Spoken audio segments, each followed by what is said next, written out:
Just to let you know, exactly that. That our meeting will be recorded, or the talk will be recorded tonight, focused on the speaker, and that any discussion that we have later will not be part of the recording. So anyway, with that, I'd like to welcome tonight our Center Director, Miguel Chen. And I had a moment ago what his talk was. I'm sure when he talks, he'll tell us. But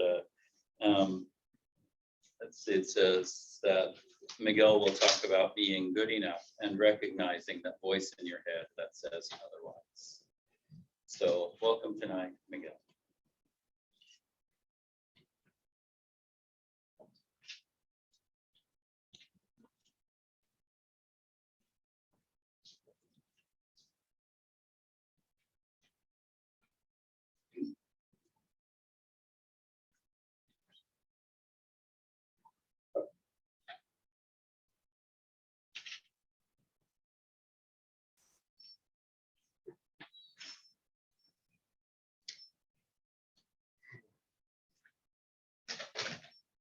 Happy Sunday, everybody.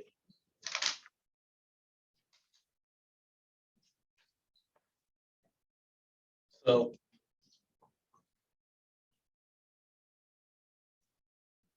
I guess when I started thinking about what I was going to talk about this week, I was kind of trying to draw from what's going on in my immediate life, and as I sort of reflect on what's going on and the way I relate to what's going on, I usually draw some sort of inspiration. So this idea of being good enough, I mean, for me, I think in recent times sort of comes from parenting is probably the entry point. But as I examine myself and my path, I can see that it's actually sort of been a pattern for a very long time, likely all, if not most of my life. But I think about parenting, and so I've got 3 kids. Daughter Olivia's turning 4 this week. Son Nolan's turning 2 next month, and Edwin is 3 months old tomorrow, which is crazy. But there is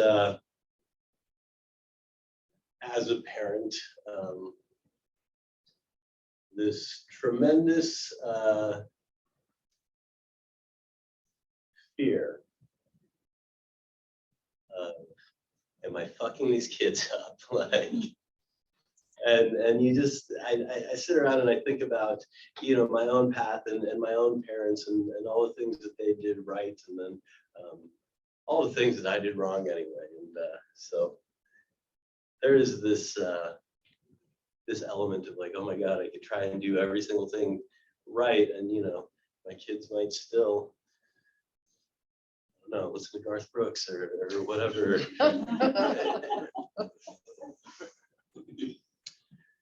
But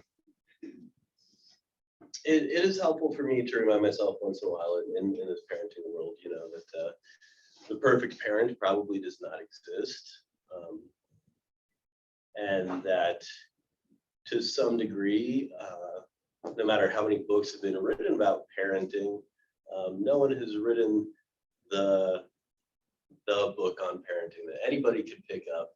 Anybody could know exactly the perfect way to raise any child, because countless beings, and they're all different, and we're all different, and our circumstances are all different. So my wife and I really try to actively, as often as we remember, to come to this as good enough parenting. Like, did anybody bleed today? Did anybody hit anybody today? How much screaming was there? And it changes day by day. Some days, yeah, somebody bleeds and there's a lot of screaming and a lot of hitting. But we haven't lost one yet, and so that's probably good. Good enough, right? So as I mentioned, I can take that way back to before I was a parent, and sort of this need to, as a human being, to feel like I've accomplished a lot, or I'm some great person that everyone can look up to, and so I think about it in terms of like my music career, and we, you know, just me and some buddies in a garage in Wyoming were like, okay, none of us really know how to play instruments, but we're gonna have a band and we're gonna be bigger than Metallica, which didn't happen. But you know, we did do quite a bit of stuff, and the curious thing about accomplishing things is that there was always another accomplishment right behind it. So, you know, at first with the band, it was just like, okay, we just got to get like our first gig, and that happened. And then the band we liked was coming to town. We got to open for them. That happened. And it's like, we got to go on tour. And, you know, then it was like, okay, we made money on tour. Oh my God, we signed to a label. Hey, we're going to Europe. And all of these things. And at some point in my head, I was like, we got to do every continent on earth. We got to just, we're going to be that band. And, 6 out of 7, by the way. But this brings me back to who cares, right? There's almost an emptiness that comes when you start hitting all of these goals and hitting all these accomplishments. And not to say like it's not rad, it's very cool, it's great, but none of these things ever brought me this lasting sense of self-worth and accomplishment that I think I was really digging for. So I kind of had to come home and I kind of had to examine like, what's that about? You know, you look at like green-haired Mohawk Miguel, you know, playing whatever festival in Japan or whatever, you know, this is his dream, like times 10. Like you junior high Miguel is very impressed with adult Miguel. But like I said, there's sort of this, okay, accomplish the next thing, check, what's next, check, what's next, check. And there's this element of when do I rest, and when do I allow myself to enjoy these accomplishments, or when do I take time and examine like what really is important in my life. And again, bringing it back to parenting, the kids I think are a tremendous help in that aspect. You know, I could go play some huge festival in Belgium, come back a few days later, you know, push my daughter around while she's trying to, you know, learn how to ride a bike, and I'll tell you which one of those two things like brings me more joy. And so there's this element of one, kind of taking it easy on yourself and realizing like, yes, all these external things, all this external success and chasing goals, and not that there's anything wrong with all this stuff, it's great. But if it's the point by which we define ourselves and define our worth, there's a deep problem in that. And so I read somewhere at some point in my life a definition of self-esteem that went something along the lines of it's about feeling as if you're capable and as if you're worthy. And to bring it to the band example, you know,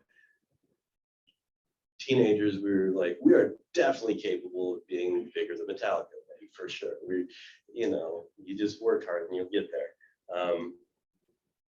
Now I'm like, you know, maybe I'm not capable of that. I certainly think I'm worthy of it. I think that we're a better band than Metallica, but again, it's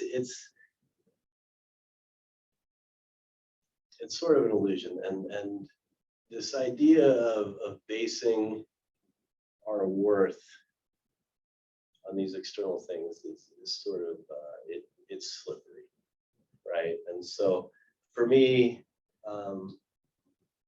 something that's been very valuable is the idea of basic goodness, and again, something that my kids, teach me about all the time, and I start to think about it in terms of every human that's ever existed. So baby comes out,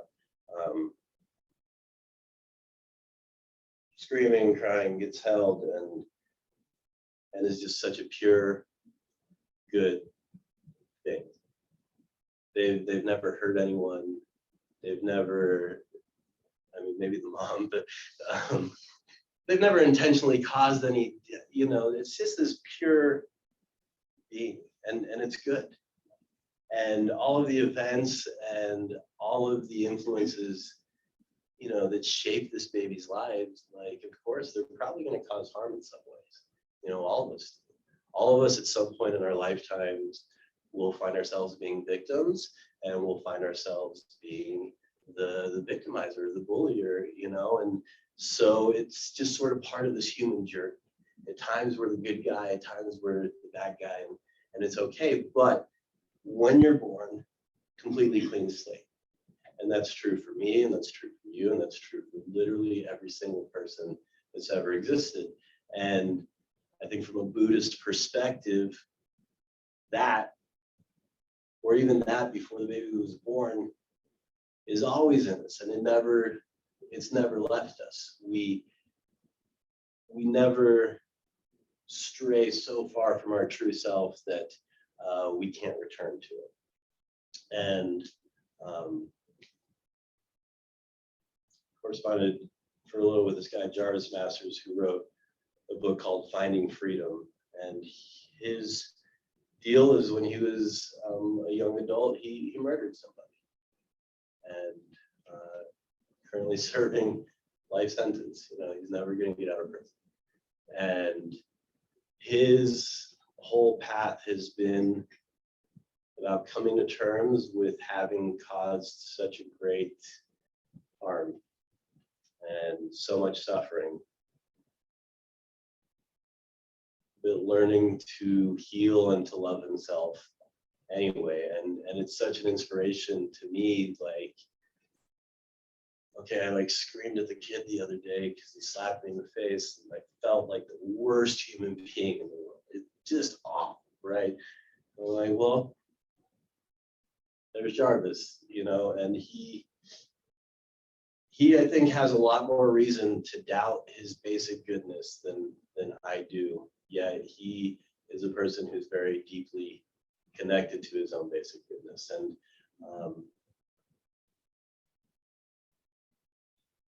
I think in this practice as well, one thing that really helps us connect to our basic goodness is to try and see this in other people, and to try and soften this separation and these judgments that we have about other people. So, someone cut me off in traffic, fuck them, what's wrong with them, and whatever. But we know that that's not the whole story, right? We know that that's just an instant in a human life, which really, in the grand scheme of things, is a flash in the pan. Like, all of human existence in the grand scheme of things is relatively inconsequential, even though this me that's alive right now, and this all feels real, feels very consequential. If we can just soften along this right now, that was okay. We can learn to start to take things less personally. And I remember reading once too, this might have been the Four Agreements, but it was something along the lines of, like, even if somebody were to stab you, it's not about you, it's about them. And pretty big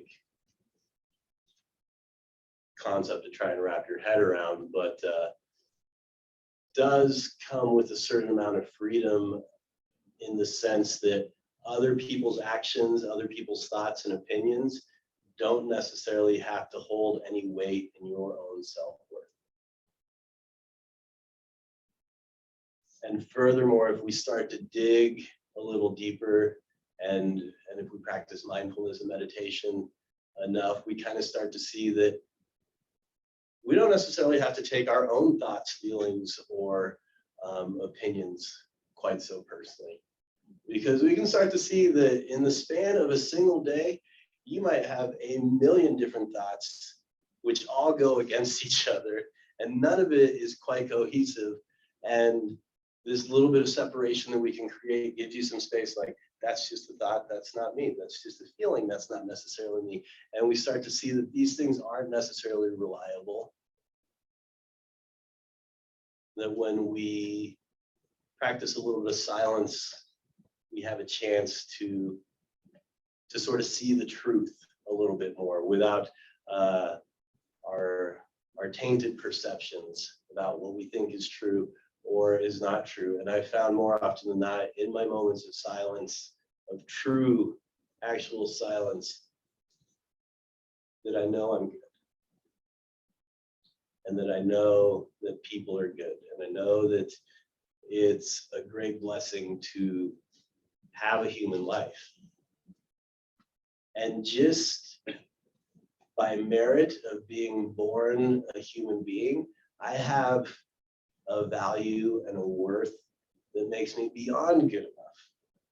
But there's nothing I could ever say or do that is so bad that I couldn't redeem myself in some sense or come to peace with myself in some sense. Even if every single human being on earth hated me for the rest of my life, I don't know what that, maybe I trashed Beyonce or something untouchable that everybody loves. But you know, there is this value in me that can never go anywhere, no matter what anyone else does, even no matter what I do. It's just this journey of coming back to that again and again and again. And so I think part of the big challenge for us in Western societies with this idea of basic goodness is a lot of us were brought up instead with the idea of original sin. That somehow we screwed up somewhere along the way, and this life is about getting right with God or with something greater than ourselves to prove that we're worthy of heaven or whatever these rewards might be. But if you look at it through different lenses from other parts of the world and other philosophies,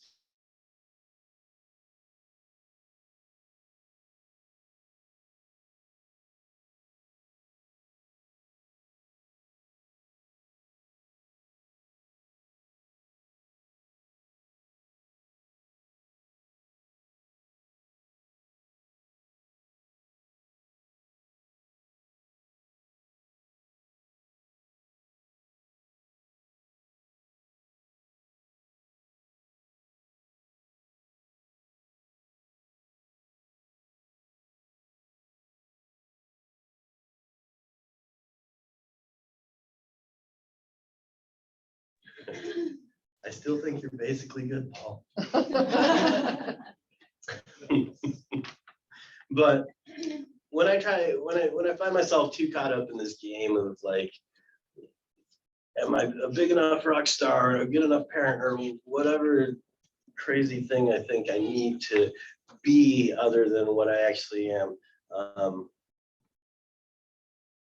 I try to very actively stop competing with or comparing myself to others, first off. So who cares that Metallica is the only band that has played all 7 continents and that my band has only played 6 continents? Sort of irrelevant, right? But again, this idea that we're not always seeing the full story, right? So from parenting, you know, we go to like parenting events and the other daughters like in their really nice dresses or dance class. This is a great example, dance class. Olivia's awful at it and bless her heart. Like I love her and it's my favorite thing, but you know, you've got the dance moms and obviously spend more time learning routines than me and Olivia do, right? And but it doesn't matter because she has so much fun, and I have so much fun. And so I see perfect dance mom, perfect dance daughter. I don't know what goes on in the car ride home. I don't know what goes on when they get home. I have no idea. Again, it's just a single snapshot of a life. And it doesn't matter. Whatever happens to them or doesn't happen, it has nothing to do with what happens with me and my daughter in her dance class. So yeah, we try to stop competing and comparing ourselves to others. We realize that you, me, my daughter, everyone, we're a unique expression of life, and there is no comparison ever. Because, and I have a lot of friends who are twins for some weird reason, but even two people born to the exact same parents with like basically the exact same genetics, raised the exact same way, totally different lives. So how can we expect that all of us, with all of these countless things that brought us here where we are today and made us who we are today, there's just no mathematical way to quantify like that's good, that's bad, and you're weird and you're cool, and like it doesn't exist. Another thing that helps me quite a bit is to focus on the process more than the results, and this has been a particularly helpful thing in the music world. You know, there was a while where we had signed to like a bigger label, it was like a subsidiary of Sony, and we were really like chasing after the golden ring. You know, we were like, here we go, let's do it. And we charted on the Billboard charts and all the, let's go, we got this, right? And I think we got so swept away that through that record cycle, our drummer passed away at the end of it, and it was this, what happened? It was out of nowhere. You know, we played a show, he died 5 days later, and me and the rest of the guys, we sat around for a long time, and we were like, now what? And pretty quickly we were like, you know, Brandon, he loved this more than anything. He would want us to keep being a band, and so no question about it, we're going to keep being a band. But we did have to sort of reevaluate, like, okay, how are we doing this and why are we doing this? And all of a sudden the big shiny label and Billboard chart stuff just seemed so silly to us. It just seemed like, let's go back to our old label, let's just play shows we want to do and try to have fun with it. And honestly, it's been a lot more fun. So focusing on the process rather than the results has been very helpful there. It's been, am I enjoying writing songs? Am I enjoying playing music? Because to some extent, if you're not having fun, like, what's the point?